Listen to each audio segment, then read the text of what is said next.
Hey, joining us now on the Marmy Rock Show, I am so pumped to have Danny Vaughn back on the show. It's been a while since we had Danny, but there is some big news over here in the States about Tyketto. Danny, welcome back to the show.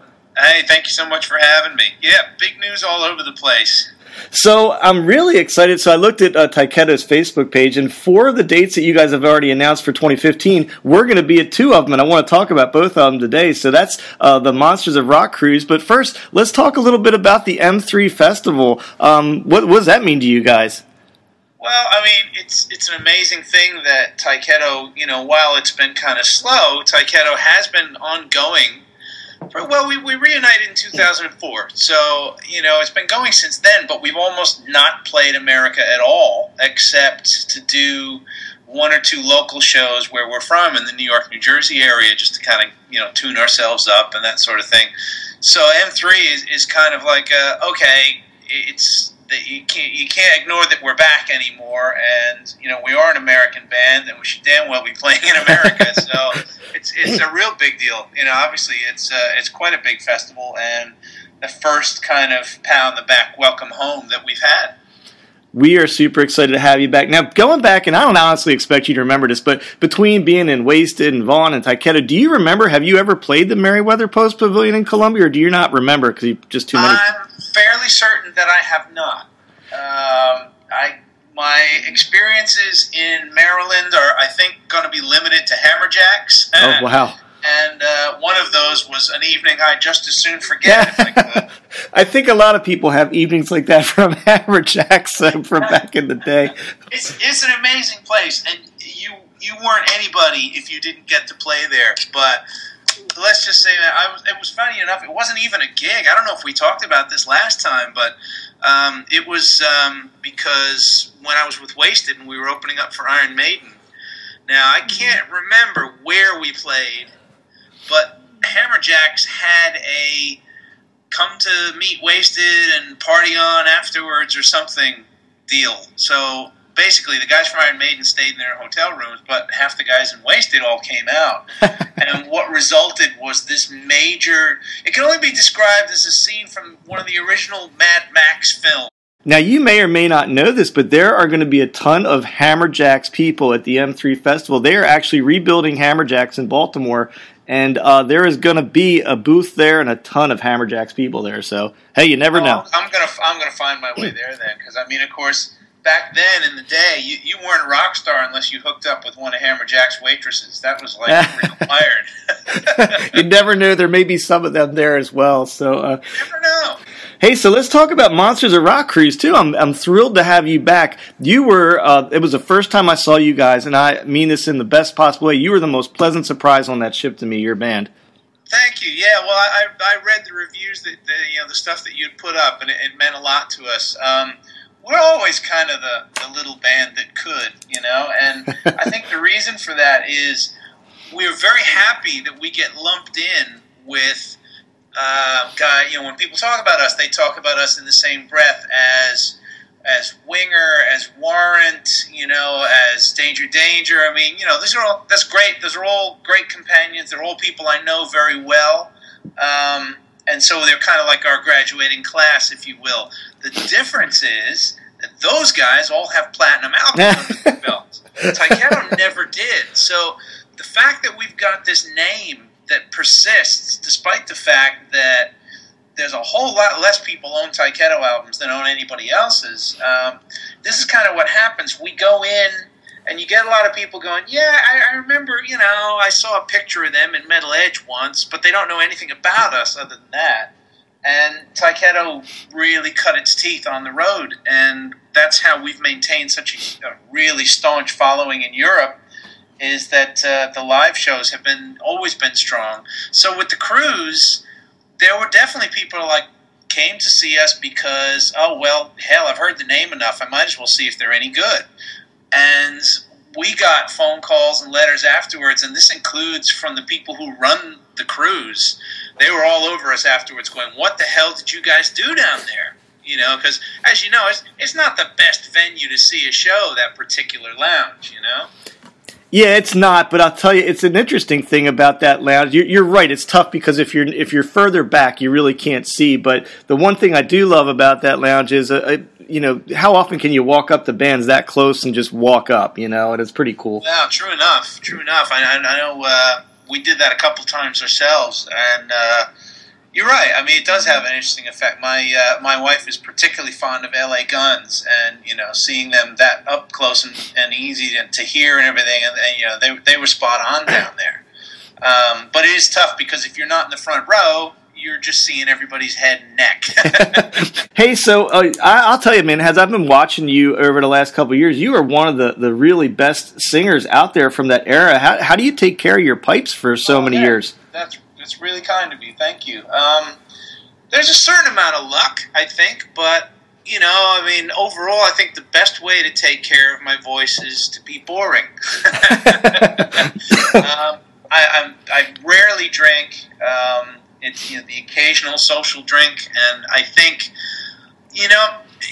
I've never smoked, so that's part of it too. And it's such a trade-off because in a way you get somebody like I don't know. I mean, who am I trying to think of now? Nat King Cole. There's an example. Oh wow! Now Nat King Cole reckoned that he got that wonderful smooth tone because of smoking cigarettes. It's also what killed him. Yeah. So, that trade-off is kind of funny. So, when I was growing up, man, I wanted to sound like Joe Cocker. Now, that's never going to happen. Yeah, I can't. Not with your voice now. No, I was given a clear, clean voice. So, to maintain that, I just kind of do the usual look after yourself kind of things. And to be fair, I mean, I've had a few people say that to me and compare me to some other much bigger and much more well-known singers out there that maybe aren't kicking it like they used to. But you got to be fair about stuff like that. I also never went on tour for a year and a half nonstop. Those things destroy your voice. The fact that Bon Jovi can sing is to me a minor miracle because yeah. That guy has been working hard for decades, and that takes its toll. There's no way around it. I mean, as great as he is, as much as I love him, we can't expect Robert Plant to hit those Zeppelin notes anymore. If we do, we're kidding ourselves. Hey, is Tyketto, I love the 2012 Dig In Deep album. Are you guys working on new music right now?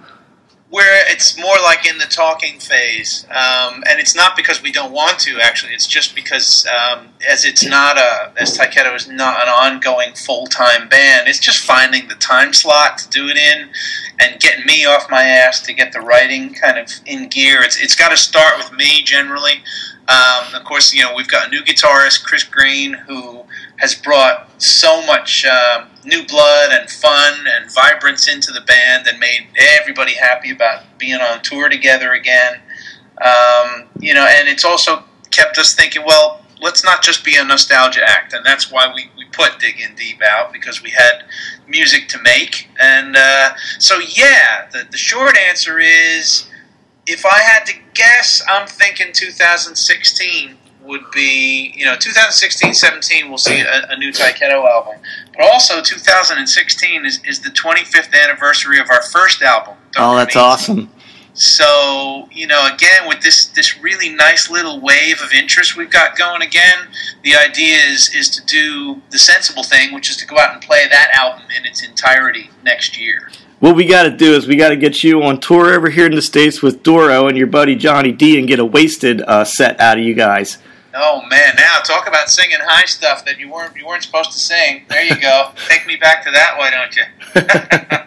How are you guys going to prepare your set list for the M3? Are you going to try to? I mean, that's got to be tough to do, to figure out. How much of the old and new do I mix together? What are you thinking about? Or maybe I haven't thought about it.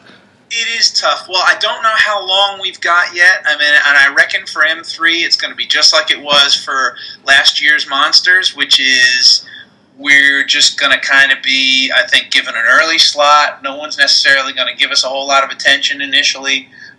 So I would say if we got to do a 45-minute set, which I hope it'll be more, but I think that's generally what you're looking at for festivals with the smaller bands, is it's going to have to be just a nonstop, punch, punch, punch. I don't even know if I do, much as it's a beloved song, I don't think I'd put Standing Alone in the set, to slow it down.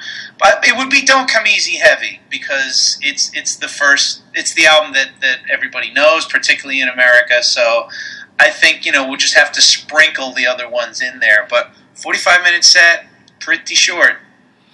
Man, I actually am kind of hoping you guys are on the side stage, and I'll tell you why. Is because when I've seen a lot of bands that are kind of going through what you guys do, kind of coming back, like last year's Heaven's Edge was there, and Black and Blue only plays a couple shows a year, and that's one on that side stage. The cool thing about it is anybody from out there on the lawn can walk right up front. So I think you'll be pleasantly surprised with your crowd there, because it's a chance for people who, for lack of a better term, bought the cheap seats to walk all the way up front.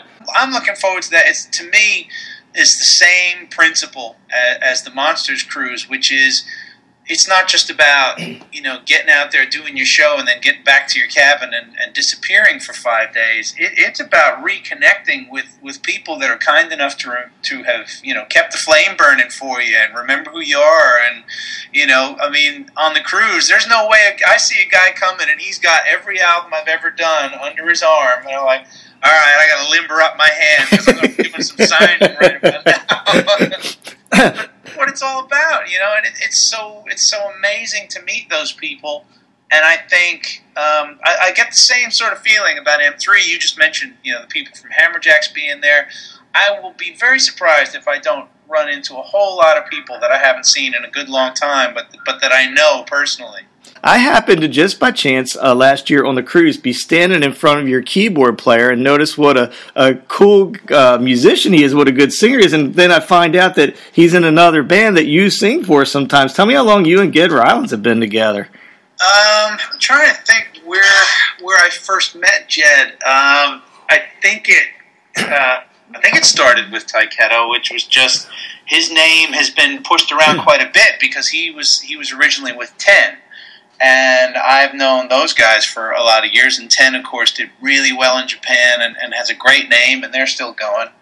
And so Jed is one of those guys that gets around, and when he plays with people, they kind of keep his phone number because he can really do the job. And Rage of Angels was his pet project that he'd been working on, his own music for several years. And the first album was one that was... a project is the good word, because there were, 5, maybe 6 singers on it doing different things. So he just flat out asked me if I'd sing on it and if I'd co-write one of the songs with him. And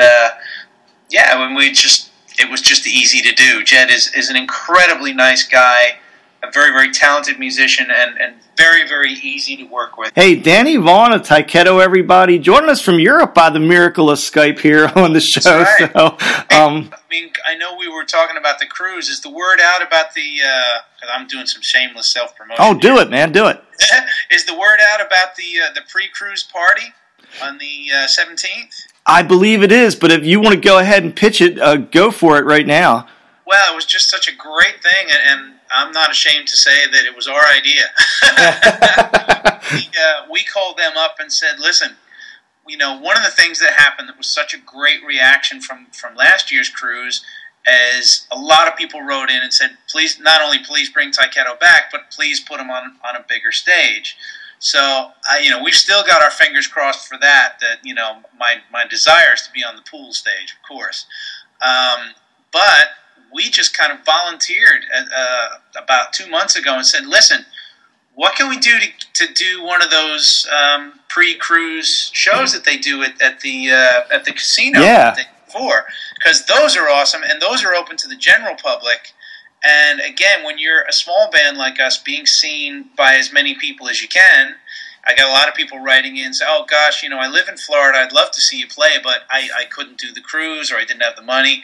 Well, now if you're in the Miami area, you can, because on the 17th, we're going to be opening for Stryper. Hey, Danny, man, so glad to talk to you again. Thanks so much for being on the show, and we'll see you on land and at sea in a couple months. Thank you for having me. Always a pleasure, and we'll see you in Florida.